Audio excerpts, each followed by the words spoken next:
Guys अब तक हमने देखा डोमा शिनोबू को एब्जॉर्ब कर लेता है और यहाँ मास्टर का बेटा डीमन स्लेयर कॉर्प्स की जिम्मेदारी को उठाकर अपनी बहनों के साथ मिलकर इन्फिनिटी कैसल का मैप बना रहा होता है। तब यहाँ जेनित्सु अपने सीनियर काइगाकू से मिलता है और थंडर ब्रीथिंग की अपने द्वारा बनाई गई फॉर्म को यूज करके उसे मारने में कामयाब हो जाता है। और अब आगे तब यहाँ योशिरो जेनित्सु को नीचे गिरने से बचा लेता है और जेनित्सु को अपने सपने में अपने मास्टर दिखाई देने लगते हैं, जहाँ पर वो उनसे माफी मांग रहा होता है क्योंकि उसे लग रहा होता है कि काइगाकू उसकी वजह से डीमन बन गया था। और जेनित्सु को ये भी लगता है कि वो अपने मास्टर का कर्ज नहीं उतार पाया है, जिस वजह से अब उसके मास्टर उससे नफरत करते हैं। पर तभी जेनित्सु के मास्टर उसे बताते हैं कि उन्हें उस पर कितना ज्यादा गर्व फील हो रहा है, जिस वजह से जेनित्सु रोने लगता है। तब यहाँ मुराटा योशिरो से जेनित्सु की हालत के बारे में पूछने लगता है। तब योशिरो कहता है, चुप कर जाओ बेवकूफ मुराटा, अभी के लिए अपना ध्यान आसपास रखो क्योंकि डीमंस हम पर कहीं से भी अटैक कर सकती हैं और मुझे इसके फेस के ऊपर लगे हुए क्रैक्स को ठीक करने दो, नहीं तो इसकी आंखें बाहर आ जाएंगी। तब मुराटा कहता है, आखिर का तुम बेवकूफ किसे कह रहे हो? मैं तुमसे सीनियर हूँ। और हाँ, इतनी डरावनी बातें करना बंद करो क्योंकि मेरा दिल बहुत ज्यादा कमजोर है। तो योशिरो कहता है, जेनित्सु तुम तो सच में बहुत ज्यादा लकी थे क्योंकि जिस अपर मून के साथ तुम अभी लड़े थे उसे अपनी एबिलिटीज का इस्तेमाल करना अभी नहीं आता था, पर अगर तुम कुछ सालों बाद उसके साथ लड़ते तो जरूर मारे जाते। तब हमें बताया जाता है कि योशिरो डीमन स्लेयर कॉर्प्स की यूनिफॉर्म को पहनकर डीमन स्लेयर कॉर्प्स आ गया था और उसे कोई भी इसलिए नहीं पहचान पाया था क्योंकि वो इकलौता ऐसा डीमन है जिसे तमाओ ने अपने ब्लड से बनाया है, तो इसलिए वो ह्यूमंस की तरह दिखता है। और अब ह्यूमन की तरह दिखने की वजह से ये बाकी डीमन स्लेयर कॉर्प्स के मेंबर्स के साथ इन्फिनिटी कैसल में घूम रहा है। तब यहाँ हम देखते हैं बहुत सारे डीमंस उन पर हमला कर देते हैं, पर मुराटा और उसके साथी उन सभी को संभाल लेते हैं। पर तभी योशिरो को एहसास हो जाता है कि अकाजा और तांजीरो मिलने वाले हैं और यहाँ हम देखते हैं अकाजा इन्फिनिटी कैसल की दीवारों को तोड़ते हुए तांजीरो के सामने आ जाता है। पर तांजीरो को पहले एहसास हो चुका होता है कि अकाजा सीधा उसी की तरफ बढ़ रहा है। तब अकाजा कहता है, मैं तो सच में बहुत ज्यादा सरप्राइज्ड हूँ कि तुम्हारे जैसा कमजोर अभी भी जिंदा है, तो फिर कैसे हो तांजीरो कामाडो? तब यहाँ दूसरी तरफ मुजान ने अपने आप को एक कुकून में कन्वर्ट कर लिया होता है और तमाओ सोचती है, मुजान इस कुकून के अंदर मेरी मेडिसिन के असर को खत्म कर रहा है ताकि मेरी मेडिसिन उसे इंसान में ना कन्वर्ट कर सके और बहुत जल्द ये मुझे भी एब्जॉर्ब कर लेगा। तो कोई प्लीज जल्दी से यहाँ आ जाओ और इसे मार डालो। तब यहाँ किरिया की बहनें मास्टर ओबुशाकी को याद करके रो रही होती हैं, पर किरिया उन्हें मैप बनाने पर फोकस करने के लिए कह रहा होता है क्योंकि अगर वो लोग ऐसा नहीं करेंगे तो डीमन स्लेयर कॉर्प्स ये लड़ाई हार जाएगा। तब यहाँ रेंगुकू के फादर और टेंगेन किरिया की सुरक्षा के लिए बाहर ही बैठे होते हैं। किरिया सच में बहुत ज्यादा कमाल का है, चाहे उसकी फादर की मौत अभी हुई है पर वो फिर भी डीमन स्लेयर कॉर्प्स को संभाल रहा है। इन बच्चों को देखकर तो मेरे अंदर भी हौसला आ गया है, तो इसलिए मैं अपने बेटे रेंगुकू की तरह ही अपनी जान देकर इन सभी को बचाऊंगा। तब यहाँ हम देखते हैं तमाओ ने नेजुको को भी वो मेडिसिन दी होती है ताकि वो दोबारा से इंसान में कन्वर्ट हो सके और मास्टर उरुकुडाकी उसका ध्यान रख रहे होते हैं। तब मास्टर उरुकुडाकी सोचते हैं, अगर नेजुको फिर से इंसान में कन्वर्ट हो जाएगी तो मुजान का हजारों सालों का सपना टूट जाएगा क्योंकि फिलहाल नेजुको ही एक ऐसी डीमन है जो कि सनलाइट में चल सकती है। आज रात आखिरकार ये लड़ाई खत्म हो जाएगी और मुझे विश्वास नहीं हो रहा कि मैं ये सब कुछ देखने के लिए अभी तक जिंदा हूँ। हम सभी लोग गियर्स की तरह एक दूसरे के साथ जुड़े हुए थे, पर जब तांजीरो और नेजुको यहाँ पर आए तब हमने अच्छी तरह फंक्शन करना स्टार्ट कर दिया, तो इसलिए तांजीरो और नेजुको प्लीज हारना मत। तब यहाँ अकाजा तांजीरो पर हमला कर देता है, पर तांजीरो का रिएक्शन इतना ज्यादा तेज हो चुका होता है कि वो अपनी सन ब्रीथिंग को यूज करके अकाजा का एक हाथ ही काट देता है। तब तांजीरो सोचता है, आखिरकार मैंने इसके हमले से बचकर इसका एक हाथ काट ही दिया, तो शायद अब मैं इसके साथ लड़ने के काबिल बन चुका हूँ। तब अकाजा फिर से तांजीरो पर हमला कर देता है, पर तांजीरो फुर्ती दिखाकर फिर से उससे बच जाता है और इस बार तांजीरो अकाजा के मुंह पर एक कट लगाने में कामयाब हो जाता है। तब गियू कहता है, तांजीरो तुम्हारी टेक्निक्स तो सच में बहुत ज्यादा इम्प्रूव हो चुकी है और मैं ये भी कह सकता हूँ कि तुम्हारी पावर एक हाशिरा के लेवल तक पहुँच गई है। तुम अपर मून 3 से लड़ रहे हो पर फिर भी तुम उसे इतना ज्यादा डैमेज दे पा रहे हो। उस दिन जब हम पहली बार मिले थे तब तुमने बस अपनी बहन की जिंदगी के लिए मुझसे भीख मांगी थी, पर अब देखो तुम इस अपर मून 3 से लड़ रहे हो। तब अकाजा कहता है, ये लड़का कमजोर नहीं है तो इसकी इंसल्ट मत करो। तांजीरो, तुम्हें देखकर अब मुझे विश्वास हो गया है कि रेंगुकू ने जो भी कहा था वो सच था। तो चलो फिर, अब मैं तुम्हें रिस्पेक्ट दूंगा। तब अकाजा अपनी टेक्निक को एक्टिवेट कर देता है और तांजीरो को लड़ने का आह्वान देता है। तब यहाँ गियू और अकाजा लड़ना स्टार्ट कर देते हैं और अकाजा को गियू के साथ लड़ने में बहुत ज्यादा मजा आ रहा होता है। तब गियू उसके ऊपर अपनी 11th फॉर्म से हमला कर देता है और अकाजा कहता है, मैं तो ये फॉर्म पहली बार देख रहा हूँ, क्योंकि जिस वाटर हाशिरा को मैंने मारा था उसने तो कभी इस टेक्निक का यूज ही नहीं किया था। तब तांजीरो पीछे से आकर अकाजा पर हमला कर देता है, पर अकाजा उसके हमले से बचकर उसी के ऊपर पीछे से हमला कर देता है। और जैसे ही अकाजा का हाथ तांजीरो को काटने वाला होता है, वैसे ही गियू सही टाइम पर आकर उसका ये हाथ काट देता है, पर अकाजा अपने हाथ को फिर से रीजनरेट कर लेता है। तब गियू फिर से अकाजा पर हमला कर देता है और तांजीरो भी अकाजा के पैर पर हमला करने लगता है, पर अकाजा तांजीरो को एक जोरदार लात मारता है, जिससे कि तांजीरो के मुंह से खून निकलना स्टार्ट हो जाता है और गियू अभी भी अकाजा के साथ लड़ने लगा हुआ होता है। तुम्हारी तलवारबाजी तो सच में बहुत ज्यादा कमाल की है। तो चलो फिर, अब जल्दी से अपना नाम बता दो ताकि मैं तुम्हें हमेशा याद रखूं। मैं एक डीमन को कभी अपना नाम नहीं बताऊंगा, और वैसे भी मुझे लड़ाई के बीच में ऐसे बकबक करना पसंद नहीं है। पर मुझे तो बोलना बहुत ज्यादा पसंद है, तो इसलिए मैं तुमसे तुम्हारा नाम बार बार पूछता रहूंगा। तब अकाजा गियू को लात मारकर दूर फेंक देता है और हम देखते हैं गियू दीवारों को तोड़ते हुए बहुत दूर जाकर गिरता है। तब तांजीरो गियू का नाम लेता है, जिससे कि अकाजा को गियू का नाम पता लग जाता है और वो तांजीरो पर हमला कर देता है, पर तांजीरो अपनी सन ब्रीथिंग को यूज करके उसके हमले को रोक देता है। तुमने तो इतने कम टाइम में काफी ज्यादा ट्रेनिंग कर ली है। उस रात तुम बस एक कमजोर से कीड़े थे, पर अब देखो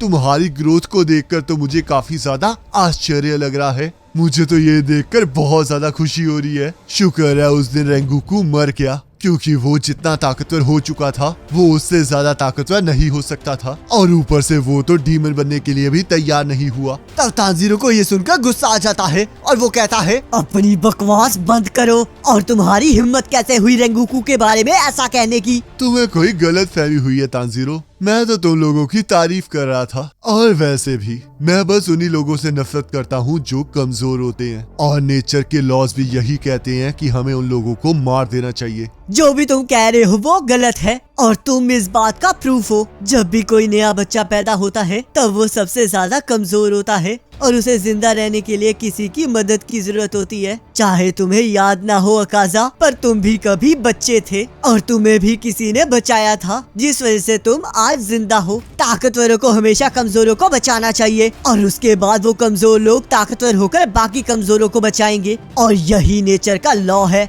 अकाजा, जो तुम सोच रहे हो वो बिल्कुल गलत है, तो इसलिए मैं तुम्हें और आगे बढ़ने नहीं दे सकता। तब अकाजा सोचता है, मुझे पहले ही पता लग गया था कि मैं इस इंसान को एक्सेप्ट नहीं कर सकता, क्योंकि इसे देखकर मुझे बिल्कुल भी अच्छा महसूस नहीं होता है। मुझे ऐसा लगा था कि शायद ऐसा इसलिए हो रहा है क्योंकि ये कमजोर है, पर अब जब ये ताकतवर हो चुका है तब भी मेरे दिल से ये फीलिंग नहीं जा रही है। तभी अकाजा को अपने पीछे किसी के होने का एहसास होता है, और वो भी सेम तांजीरो की बातों को रिपीट करता है और उसे ताकतवर होके कमजोरों की मदद करने के लिए कहता है, जिससे तंग आकर अकाजा उसे मुक्का मारने की कोशिश करता है, पर वहाँ पर कोई भी नहीं होता। तांजीरो, तुम मुझे बिल्कुल पसंद नहीं हो। तब अकाजा तांजीरो पर हमला कर देता है, पर तांजीरो उसके हमले से बच जाता है, और तभी अकाजा तांजीरो के पास आकर उसे एक जोरदार लात मारता है, जिससे कि तांजीरो के मुंह से खून निकलने लगता है। चाहे मैं इसकी मूवमेंट्स को ट्रैक कर पा रहा हूँ और उसके हमले को रोक पा रहा हूँ, पर फिर भी इसका हमला इतना ताकतवर है कि ये मुझे चोट पहुँचाने में कामयाब हो रहा है। ये हर बार बिल्कुल एक्यूरेटली मुझ पर हमला कर पा रहा है, और जितनी बार भी ये हमला करता है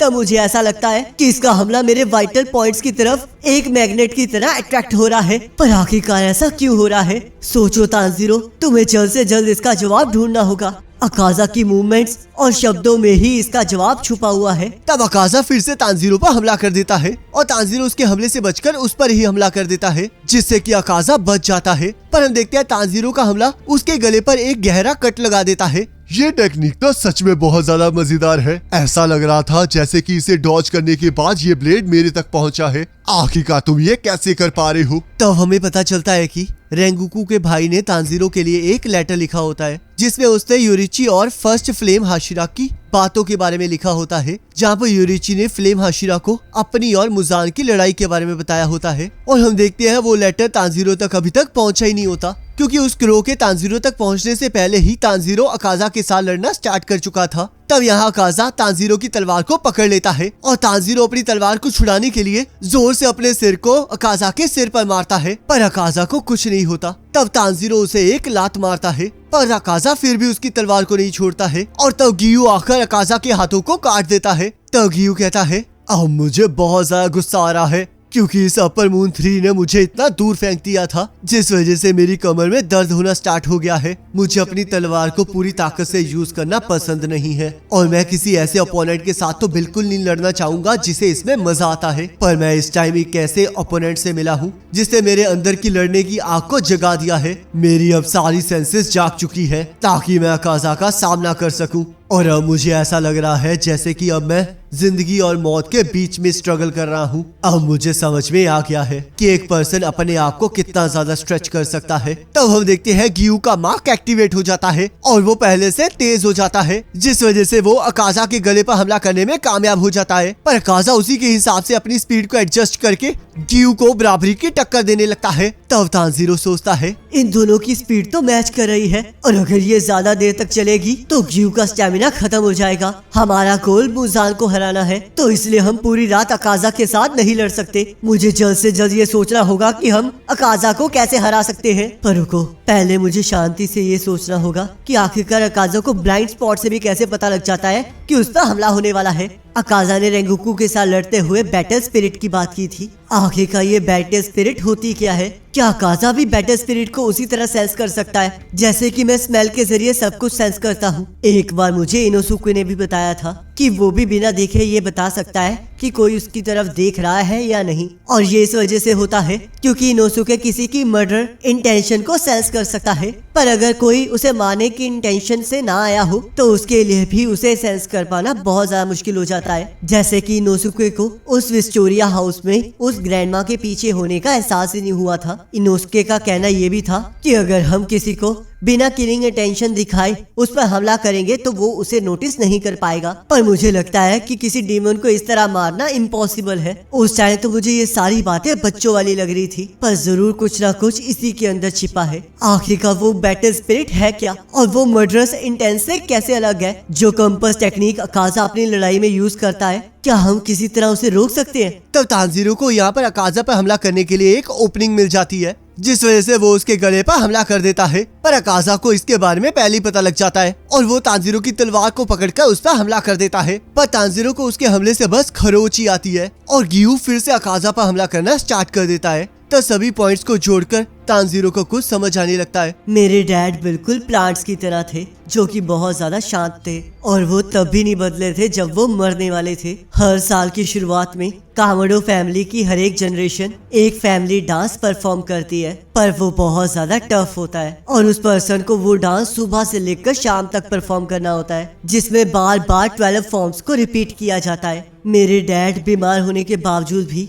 उस डांस को परफॉर्म किया करते थे, पर फिर भी उन्हें वो टफ नहीं लगता था। उनका कहना था कि जब वो बिल्कुल ठीक थे तब उन्हें वो डांस आज से ज्यादा मुश्किल लगता था क्योंकि उस टाइम उन्हें करेक्ट मूवमेंट्स नहीं आती थी। पर जब उन्हें वो करेक्ट मूवमेंट्स आ गई तो उनका माइंड इनविजिबल हो गया। उनका कहना था कि मुझे अपनी बॉडी की सारी सेंसेस के जरिए इस डांस को सीखना ही होगा और अपनी लिमिट्स तक इसे परफॉर्म करना होगा। पर जब एक बार मैं सब कुछ सीख जाऊंगा तो मैं उन पार्ट्स को निकाल सकता हूँ जो कि जरूरी नहीं है, ताकि मैं उन्हीं चीजों पर ध्यान दे सकूं जो कि इम्पोर्टेंट है। और तब जब मेरा माइंड इनविजिबल बन जाएगा तब मैं दुनिया के आर पार देख पाऊंगा। हमारे गांव में एक बार एक बियर ने हमला कर दिया था और उसने बहुत सारे लोगों को खा लिया, जिस वजह से हमने जंगलों में बेल्स बांध दिए ताकि जब भी वो आए तब हमें पता लग जाए। पर उस बेल के रिंग होने से पहले ही मेरे फादर को उस बियर के आने का एहसास हो गया था और वो मुझे और एक कुल्हाड़ी को लेकर उसके पास चले गए, जहाँ पर उन्होंने उस बियर को आगे आने से मना किया। पर जैसे उन्हें एहसास हुआ